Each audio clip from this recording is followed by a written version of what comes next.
I remember the feeling exactly. I was leaning against the bar, drink in hand, heart in my throat.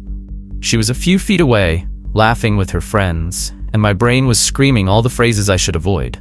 I wasn't the best-looking guy in the room, or the tallest, or the funniest. I was just the average guy. But for some reason, I wanted her to notice me. I took a deep breath, took 2 steps, and said exactly what I shouldn't have. She looked at me, smiled politely, and turned her back. In 2 seconds, my self-esteem evaporated, and at that exact moment, something inside me died, but something else was born. The anger of not understanding the game. That's how I fell into a hole that many men don't even know exists, the underworld of structured seduction. And what I discovered there wasn't just tactics or catchphrases. It was a cruel mirror that showed me how much I had been conditioned for years to believe that being genuine was enough. That authenticity was magnetic, that being yourself would open doors, hearts, and legs. But the real world is not a romantic comedy. And women, as amazing and sensitive as they are, also play games. They have filters, defense mechanisms, internalized archetypes. And most men have never learned to speak in the language that they actually respond to. This video is not about cheap tricks. It's about decoding what has never been explained to you. And if you've ever been ignored, misunderstood, or simply erased from a woman's memory minutes after trying something, stay with me. Because in the end, you'll understand exactly how they really want you to talk to them. And more, why no one had the courage to teach you this before. They told you to be yourself. They said it with conviction, as if it were the roadmap to authenticity, to love, to success. But they left out the cruelest detail. Being yourself only works when the you has already been built. When the you carries presence, dominance, and emotional control. The problem is that no one is born that way. Most of us carry wounds. We grow up hearing that we need to please, be good boys, be kind, as if pleasing automatically generates attraction. But in the realm of seduction, this is not only ineffective, it's invisible. The woman you approach with raw sincerity, being yourself, is not hearing a poem of honesty. She is receiving a package of insecurities disguised as emotional truth. She notices your anxiety in the slumped shoulders, in the hesitant tone of your voice, in the attempt to validate each sentence. It's not about the content, it's about the energy. When she feels you are asking for permission to exist, she doesn't feel desire. She feels pity, or worse, boredom. The sociology of the social game is cruel because it works with codes that you never learn in school. Codes that only those who get beaten up enough can decipher.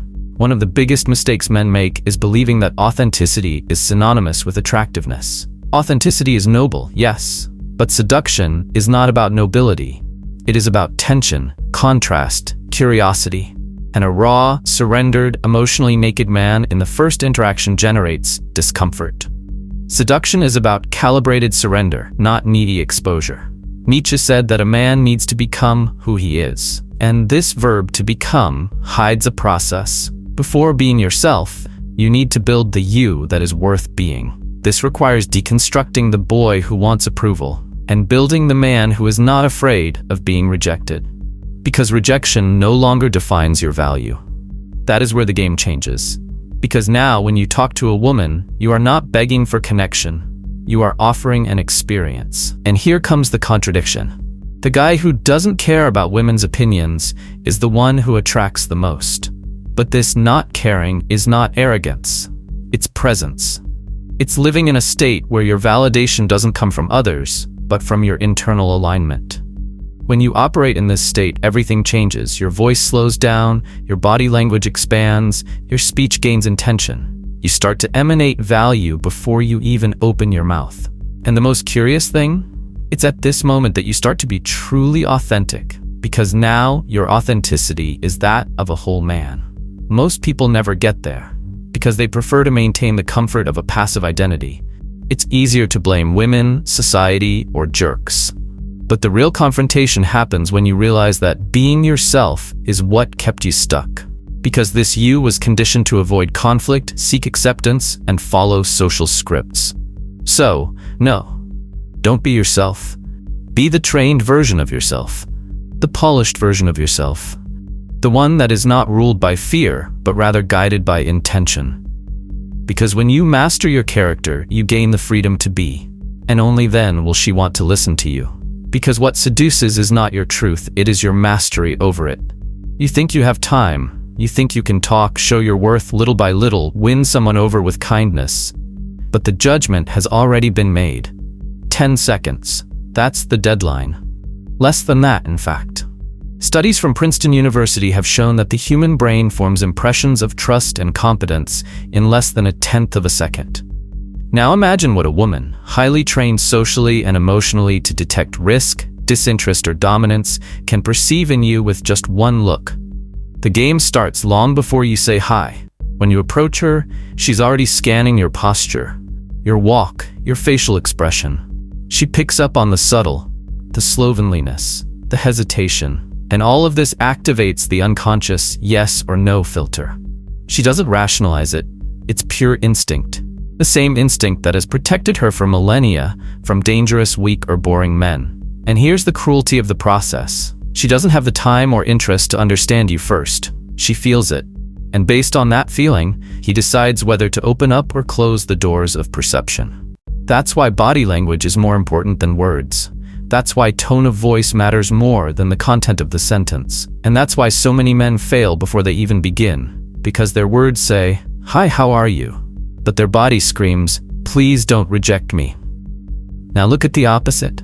A man who walks into a room as if he already belongs there, shoulders relaxed, chin aligned, steps firm. He doesn't look at the floor. He reads the room as if he were choosing his own stage. When he speaks, he doesn't justify himself. He provokes curiosity. He says things like, "You seem like the type to attract trouble. Is that good or bad?" Or, "I knew I would regret it if I didn't come talk to you, but I haven't decided yet if it was worth it." Do you see the difference? It's what Neil Strauss called cocky funny, but with an update. Now it's not about being funny with arrogance. It's about having presence with intention. You communicate with subtext. The speech is just the surface. What it really captures is what's underneath. This man knows what he's doing. And here comes a critical point. The preframe. The one that precedes the speech. This means that your approach has already been defined by how you were before you spoke. If you hesitated for 10 seconds before walking up to her, that was read. If you seemed uncomfortable in the room, that was noticed. The preframe is your energetic signature, and it can work against you or for you. So how do you create a preframe that sparks attraction? Simple. Switch the focus. Instead of walking up to her trying to impress, go in with the mindset of observing, of evaluating, of choosing. This changes everything. Because now you're not walking on stage begging for applause. You're deciding whether the audience deserves your performance. This inversion activates what we call the selective archetype. And women, for deep reasons related to sexual selection, respond strongly to it. A man who chooses, instead of seeking approval, automatically enters the radar of desire. And here's the beauty of it. You don't have to be an Adonis. You just have to dominate your presence. Because in the end, she doesn't remember your words. She remembers how she felt around you. If she was provoked, challenged, intrigued, if she felt there was a game going on, but that she hadn't yet read the rules. That's what arouses curiosity. And where there's curiosity, there's attention. And attention is the currency of seduction. But here's the warning. Attention without control is chaos. Many even manage to capture her gaze, but lose emotional control soon after. They become too funny fools, too intense too soon, or cold without purpose. And then she closes the cycle, because what she wants is not a character. It's an author. Someone who knows how to write the scene, play the role, and still control the script. So don't underestimate those 10 seconds. They're not the beginning of the conversation. They're the interview for the lead role. And if you don't come in with poise, intent, and command, she's already decided that her movie won't have you in it. There is an invisible tension in the air when a man approaches a woman. It is not always about him. Often, it is about everything she has experienced before him. The social judgment, the exposure, the shame of feeling easy, the trauma of previous encounters, the fear of being seen as vulgar, and the most silent of all, the fear of giving yourself to someone who does not know what to do with it. This is the minefield that you step on, even without knowing it. And if you do not understand this, you will continue to stumble, no matter how well-intentioned you are. The problem is that most men ignore this fear, and by ignoring it, they intensify it. Because every insecure phrase, every attempt to please, every premature display of desire makes her press the defense button even more. The female instinct for self-protection is not arrogance. It is social survival. It is the legacy of centuries of judgment, exclusion, verbal and physical attacks. It is the collective memory that says, be careful who you allow to get close to you. And herein lies the fatal mistake made by 90% of guys. They force connection when there is still resistance. And by forcing it, they validate her fear. She thinks, I know, just another guy who wants something fast, who doesn't see beyond my appearance. And then she shuts down, politely, subtly, but she shuts down. The solution is not to back down. It's to anticipate. It's to practice what I call narrative prevention. You don't wait for her fear to manifest.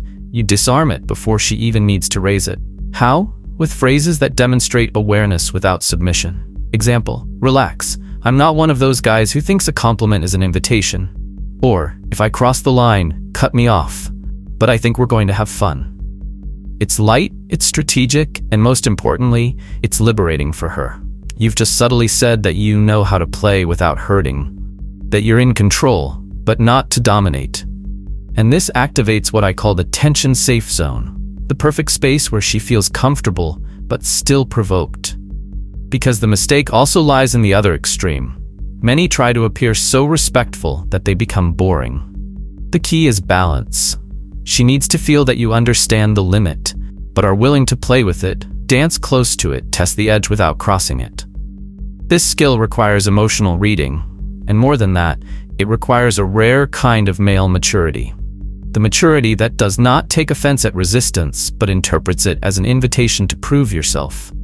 You do not get impatient. You do not push. You navigate. Like a strategist who knows that, behind that armor, there is a territory of pleasure waiting to be explored, but only by those who have the courage to decipher the symbols. And when you get that tone right, everything changes. Because now she is not just listening to you, she is feeling you. The rhythm of the conversation changes. Her eyes dilate, her body relaxes, her smile comes with surrender. Because you stood out, you didn't come as a hungry man, you came as a new experience. The fear that every woman has is not of being seduced. It's of being exposed, misunderstood, used, and when you show that you have the sensitivity to see this and still keep her desire alive, she realizes that she can trust you and desire you at the same time. In the end, that's what truly seduces.